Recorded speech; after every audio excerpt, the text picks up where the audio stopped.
Hello students, in last video we have calculated arithmetic mean under continuous series with the help of direct and indirect method. Now in this video we are calculating arithmetic mean under continuous series with the help of step deviation method. तो चलो चलते हैं students हमारे problem की ओर। हमारे pass marks और students दिए गए हैं जिनमें से मार्क्स हमारे लिए ऑब्जर्वेशंस है, सैंपल है या वेरिएबल्स है या फिर हमारे कंटिन्यूस सीरीज का ग्रुप है और उसमें हमारे पास फ्रीक्वेंसीज है जो स्टूडेंट्स कॉलम में हमें बताई गई है। ठीक है, मार्क्स की अगर रेंज करेंगे तो ग्रुप बनाए गए हैं 10 to 20 से लेकर 80 to 90 तक के, और स्टूडेंट्स ये हमारे फ्रीक्वेंसीज है।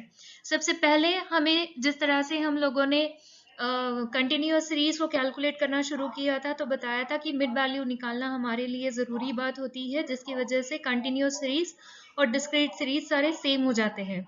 तो यहाँ भी हम लोग मिड वैल्यू निकालेंगे, मिड वैल्यू कैलकुलेट करेंगे। मिड वैल्यू कैलकुलेट करने के लिए लोअर लिमिट और अपर लिमिट जो होती है, lower limit which denotes with the help of L1 and upper limit which denotes with the help of L2। So lower limit plus upper limit divided by 2, ये हमारा mid value calculate करने का तरीका है जो हमने लास्ट वीडियो में देखा था।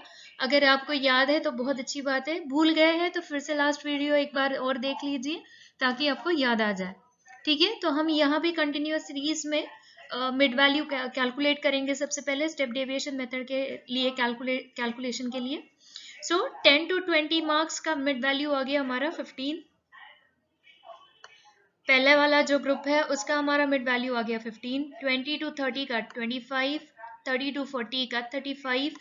इस तरह से हमने कैलकुलेट किया है 80 to 90 तक का जो मिड वैल्यू आया है हमारा 85। ठीक है, इसके बाद हमें निकालना है डेविएशन ऑफ एक्स जो अज्यूम्ड मीन के साथ हम लोग कैलकुलेट करते हैं। फाइन, जैसे कि पहले ही बताया था, लास्ट वीडियो में भी बताया था कि जब भी हम मिड वैल्यू कैलकुलेट करते हैं कंटिन्यूअस सीरीज में तो मिड वैल्यू कैलकुलेट करने के बाद में हमारी कंटिन्यूअस सीरीज और डिस्क्रीट सीरीज एक जैसे ही कैलकुलेशन के लिए तैयार हो जाती है, कोई ज़्यादा डिफरेंस नहीं रहता।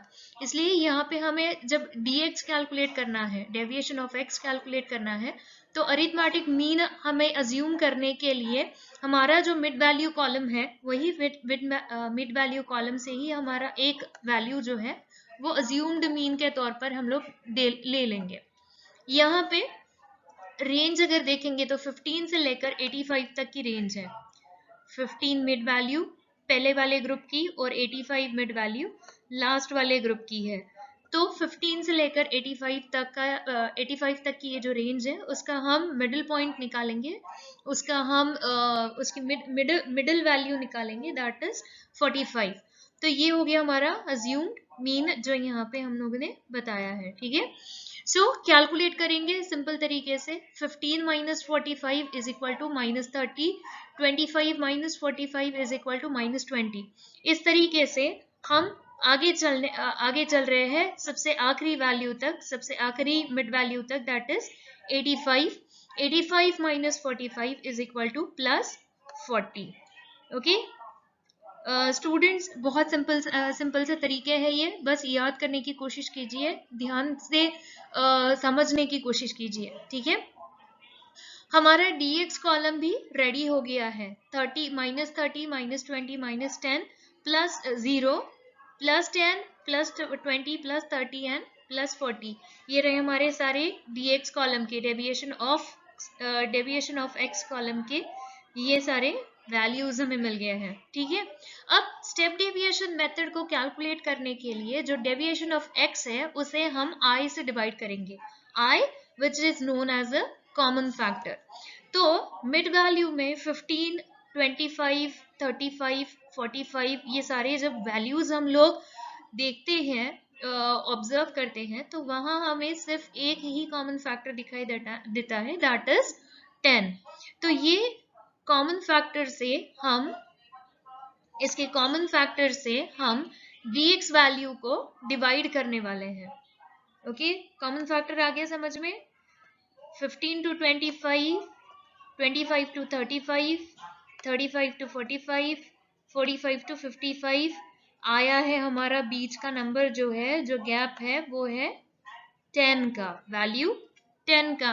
तो ये हो गया हमारा i, that is common factor. Okay, so I is equal to, I column calculate करने के लिए dx divided by I, so -30 divided by 10 is equal to -3, -20 divided by 10 is equal to -2,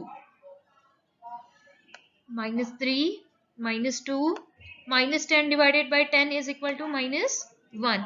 इसी तरीके से हम लोगों ने कॉलम I को पूरी तरीके से कैलकुलेट कर लिया, वेयर हमारा लास्ट वैल्यू मिला है हमें +40 divided by 10 is equal to +4। Now last वाला कॉलम हमें कैलकुलेट करना है, दैट इज FDX। FDX यहाँ पे स्टेप डेविएशन मेथड कैलकुलेट करने के लिए हम लोगों ने I कॉलम को जिस तरह से कैलकुलेट किया है उसी को DX के नाम से भी जानते हैं। सो यहाँ पे हमारा स्टूडेंट्स का कॉलम जो है वो हमारे लिए फ्रीक्वेंसी का काम कर रहा है, इसके लिए यहाँ पे हमारी ये हो गया कॉलम F, और DX कॉलम जो है वो I कॉलम है। स्टेप डेविएशन मेथड कैलकुलेट करते वक्त जिस तरह से I कैलकुलेट किया जाता है, I कॉलम कैलकुलेट किया जाता है, उसे हम फ्रीक्वेंसी के साथ मल्टीप्लाई करेंगे। So 7 into -3, 7 into -3 is equal to -21, 13 into -2 is equal to -26। Okay students, समझ में आ रहा है? करेक्ट। 20 -1 is equal to -20। आगे का आप लोगों को करते आएगा, very good. 25 into 0 is equal to 0, 10 into 1 +10 into 1 is equal to +10, 8 into +2 is equal to +16। इस तरीके से हम लोगों ने ये FDX कॉलम कैलकुलेट किया till the last value, that is 1 into +4 is equal to +4। Okay, अब यहाँ पे हमें इसका टोटल वैल्यू निकालना है, FDX कॉलम का total value, that is addition करना है। एडिशन करने के लिए according to the rule minus और प्लस दो अलग अलग साइंस है इसके लिए। यहाँ पे भले ही हम एडिशन बोल रहे हैं लेकिन यहाँ पे हमें सब्ट्रैक्शन करना पड़ेगा। सो +10 +16 +18 +4 इज इक्वल टू -20 -26 -21। फाइन, तो ये हमारा कैलकुलेशन करने के बाद में आता है -19। तो हमारा समेशन आया, FDX कॉलम का समेशन आया -19, और हमारी जो फ्रीक्वेंसी है जहाँ पे हम जिस फ्रीक्वेंसी को हम स्टूडेंट के कॉलम में डिनोट कर रहे हैं वो हमारी फ्रीक्वेंसी आई है 90। So frequency is equal to n which is 90 and summation FDX is equal to -19। ठीक है। सो अभी ये जो हमें वैल्यूज मिले हैं, ये वैल्यूज हम पुटअप करते हैं हमारे फॉर्मूला में। स्टेप डेविएशन का फॉर्मूला हमें तो पता ही है। Okay, arithmetic mean A is equal to x that is assumed mean plus summation FDX upon n, summation FDX upon n into I that is common factor. A arithmetic mean is equal to, what is our assumed mean? Correct, 45 plus summation FDX। FDX माने step deviation method हम लोग calculate कर रहे हैं। हमारा I column जो है, I column से हम लोगों ने फ्रीक्वेंसी को कैलकुलेट करके हमारा FDX कॉलम आया। FI कॉलम भी कहो या FDX कॉलम भी कहो, यहाँ पे चाहो तो मैं यहाँ लिख दूं आपको, it may be or it also known as FI।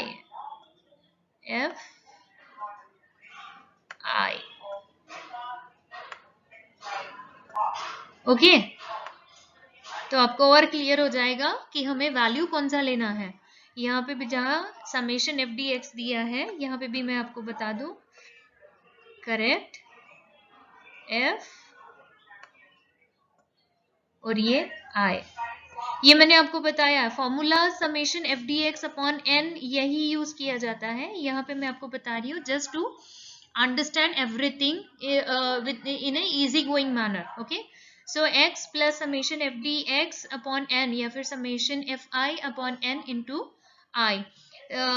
Arithmetic mean is equal to 45 plus summation FDX कितना आया या फिर समेशन I कितना आया, -19। Correct, so -19 divided by n is equal to 90, correct, into I that is common factor, माने हमारे mid value के जो वैल्यूज है मिड वैल्यू कॉलम के जो सारे वैल्यूज है उन वैल्यूज में जो जितना डिफरेंस है वो डिफरेंस बताया गया है, that is 10. Okay, now simplify करो ये सारे वैल्यूज जो पुटअप किए हैं इस फॉर्मूला में, उसे सिंप्लीफाई करो. A, that is arithmetic mean is equal to 45 plus 19 into 10 is equal to 190 और साइन आ गया माइनस का divided by 90.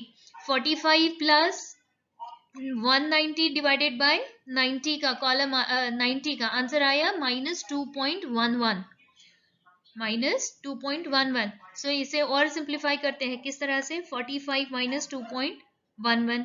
So answer will be 42.88. हमारा अरिथमेटिक मीन कितना आया 42.88.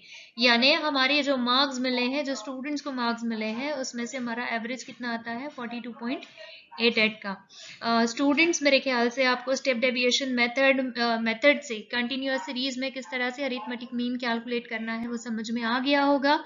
अगर आपको ये समझ में नहीं आया है तो वीडियो फिर से एक बार देखिए. लेकिन अगर फिर भी आपको नहीं समझ में आता है तो मेरे विंडो पे आप मुझे पिंग कर सकते हो, या फिर मेरा नंबर अगर आपके पास होगा तो आप मुझे कॉल कर सकते हो. ठीक है. सो स्टूडेंट्स प्रैक्टिस के लिए क्वेश्चंस आपके लिए ये यहाँ पे प्रॉब्लम्स दिए गए हैं. दो वेजेस और वर्कर का एक प्रॉब्लम है, मार्क्स और नंबर ऑफ स्टूडेंट्स का एक प्रॉब्लम है. दोनों भी प्रॉब्लम एकदम से सिंपल है, ज्यादा कोई आपको उसमें दिक्कत नहीं होगी. आपको ये दोनों प्रॉब्लम को सॉल्व करना है, अरिथमेटिक मीन कैलकुलेट करना है by shortcut method and step deviation method. ठीक है स्टूडेंट्स, आई होप आप लोग एंजॉय कर रहे होंगे. अगर कोई प्रॉब्लम है तो आप मुझे आपके डाउट्स, आपके जो क्वेरीज है वो क्वेरीज पूछ सकते हो. या तो मेरे पर्सनल विंडो पे पिंग करो, या तो मुझे कॉल करो, नहीं तो वीडियो के नीचे आप कमेंट लिख सकते हैं. Now wait for the next video.